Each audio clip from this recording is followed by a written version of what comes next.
What's up? What's up? What's up, YouTube? What's going on? Welcome back to the channel. It's your boy Vizzy. This is the channel where tech is not everything, it's the only way. I'm so happy to be back on camera, man. I feel like I've been gone for a minute. This is the Sony A7V, and I gotta tell you something. I did pre-order this back in December, and I gotta tell you, it was absolutely insane for me. You already know, life, work, kids. So I actually been using this camera for a while now, but today I finally sat down and said I'm doing that official unboxing and my first impression. And I gotta say, yo, spoiler alert, I like this thing. But before we get into my first impression, let's just definitely start from the beginning. So without further ado, YouTube, let's get into it. So first things first, you notice when it comes to the box, Sony has changed the box. Before we had that classic orange and black box, but now we just have a plain white box. It's a lot smaller. It's very generic. I guess we're now into that minimalistic era. In the box, there's not much going on, definitely. You get documentation, you get camera strap, and I don't recall seeing any cable in this thing. You get the battery, and finally you get the Sony A7V. Star of the show. You don't get that wall charger anymore, which is becoming the norm, and it's still annoying. I need that wall charger.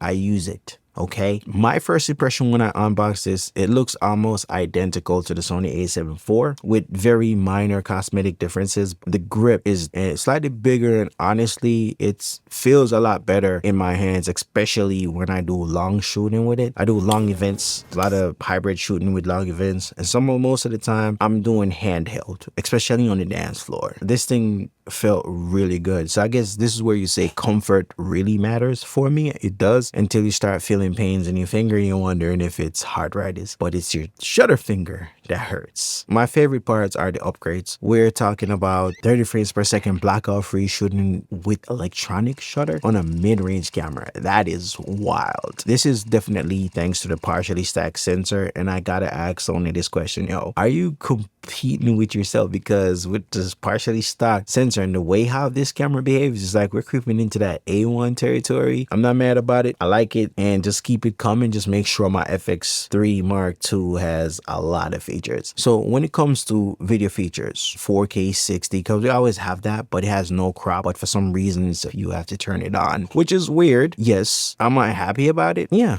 I'm happy it's here. Even though I have the A7C II and the Sony A7IV, I'm kind of accustomed to that crop. Sometimes it does get annoying, but I just like to have that 4K 60 on crop. Yo, when it comes to low light with S-Log3, this is a big one, especially for video shooters like myself, hybrid shooters. The new native ISO value in S-Log3 are now 800 and 8,000. Coming from 3,500 on the A7IV is a huge upgrade. You know, is it a low light beast? Partially, I'll say. Definitely way more usable. I definitely love the dynamic stabilization. Yes, it crops in more than active steady shot, but when you're walking or moving or even running, it feels like I was gliding with this thing. And honestly, I'm already used to the crop, like I said, on the A7IV and also the A7C, but it doesn't bother me with the dynamic stabilization, so I ain't mad at it. This might be one of my favorite features. The improved electronic shutter plus pre-capture is insane. I test this thing on the most hyper unpredicted beings in this universe that I've created, and these are my children. And trust me, I haven't missed a single moment with them. It honestly feels like Minority Report, if you remember that movie. I'm an old timer. Or Future Sight. Shout out to the One Piece crew, man. Super clutch for weddings, events, or anything that happens fast. If you should know what I'm talking about, if you take children, you can be confident that you will get that shot. You should see the shot that I wanted versus the shot that I get. And because of pre-capture, I get this versus this, and I love it. So the white balance is noticeably better than the Sony A7IV, and I'm not crushing that. It's very close, if not the same as the Sony A7R5, because straight out of camera, JPEG actually look really good now. Like, there's no adjustment adjustment. I don't have to do JPEG and RAW. I can just shoot JPEG comfortably. And Sony also added some new film style look, and I say my favorite is the FL2 profile. Low key gives that Fuji vibes you're getting from it. I've never really shoot with Fuji camera, but I've seen pictures and look good. Quick side note, I actually like the mechanical shutter sound that comes out of the Sony A7V than what I was getting out of the Sony A7C and even the Sony A7IV. Quick sound test.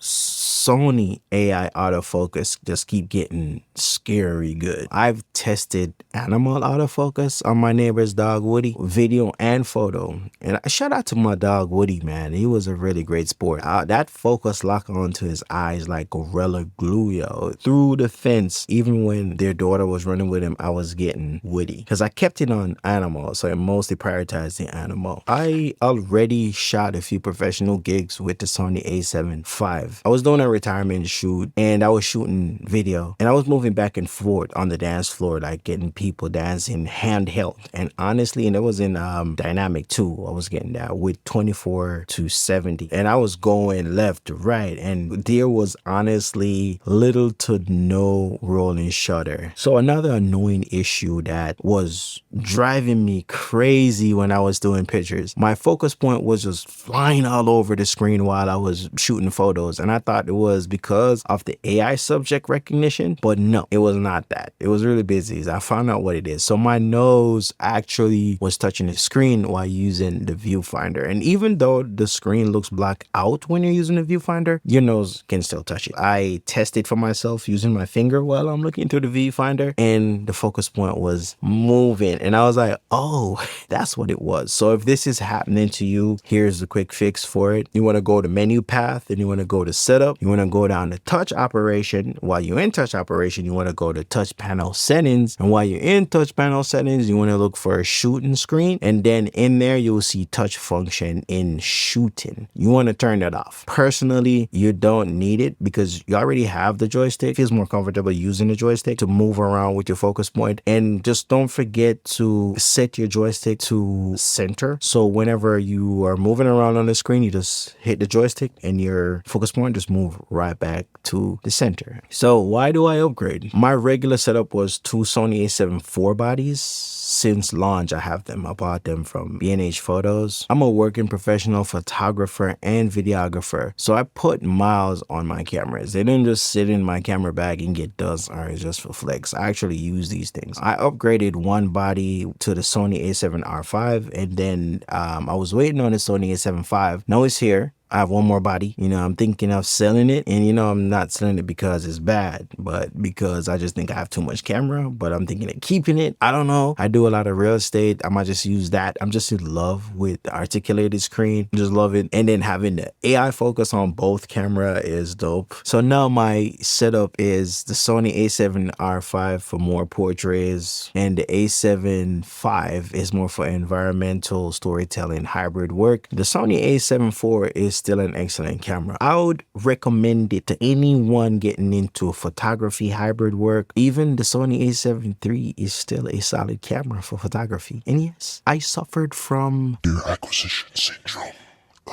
I'll definitely be doing an in-depth review on the Sony A7V once I put it through more professional strain. We're gonna burn it out. But seriously though, if you have any question, comparison requests you want, or you just want me to test something specific, just drop in the comments. I would really appreciate it if you like and subscribe, and I'll definitely catch you in the next video.